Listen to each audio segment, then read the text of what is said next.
Jumpa lagi di Opini Budiman.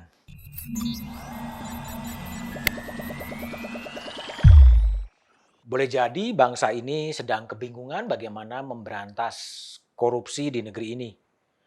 Yang muncul dan dibaca publik semata-mata hanya dekonstruksi yang membingungkan kita semua, saya, dan mungkin Anda semuanya. Kita mungkin bingung dengan kebijakan, dengan pertimbangan, dengan pendapat dari para elit. Sejak zaman VOC, korupsi dan akar-akarnya sudah terlacak di republik ini.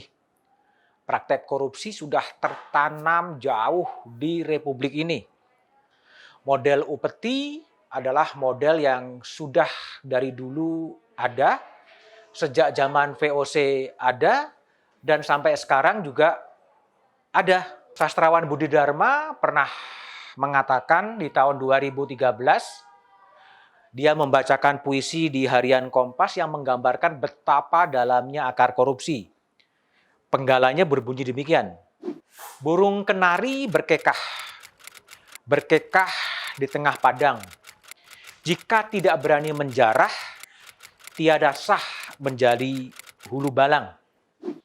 Puisi itu menggambarkan betapa korupsi telah berurat berakar di republik ini. Romo Sindunata pernah mengatakan bahwa korupsi sudah menjadi endemi, menjadi penyakit penyerta dari bangsa ini.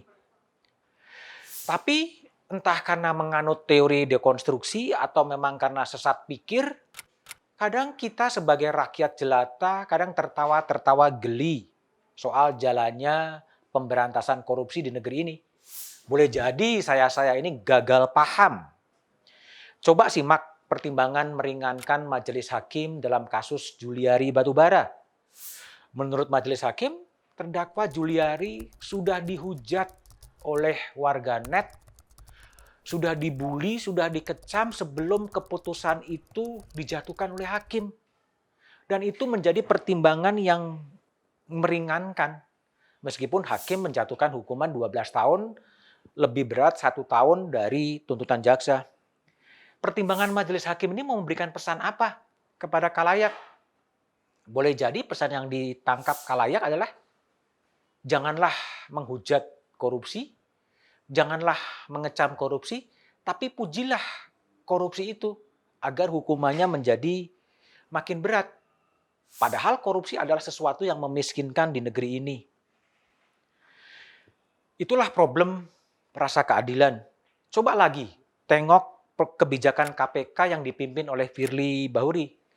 Alih-alih membela pegawai-pegawainya, 51 pegawainya yang telah berjibaku mendampingi KPK sejak dini, sejak KPK lahir, tetapi itu dibiarkan kemudian dinonaktifkan dan lebih memilih terpidana-terpidana korupsi untuk memberikan testimoni, memberikan kesaksian, atau menjadi penyuluh anti korupsi.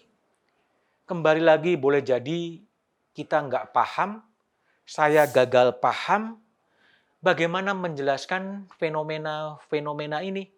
Bagaimana menjelaskan eks terpidana korupsi selesai menjalani hukuman menjadi komisaris. Salah secara hukum? Enggak ada yang salah. Tetapi nggak pantas. Seperti tidak ada orang lain. Boleh saja itu memang jalan baru pemberantasan korupsi di era sekarang ini. Memang kesaksian-kesaksian dari penyuluh anti korupsi memang perlu didengarkan. Didengarkan bagaimana mereka mengkorupsi, bagaimana mereka hidup di penjara, dan bagaimana saran-saran mereka untuk menjadikan negeri ini bebas dari korupsi. Satu saat, jangan-jangan mungkin juga terpidana anti korupsi itu menjadi pemimpin anti korupsi. Karena mereka yang sudah tahu bagaimana korupsi, mereka yang sudah tahu bagaimana menyembunyikan harta korupsi, mereka sudah tahu bagaimana kemudian berunding dengan para penegak hukum, mereka tahu semuanya.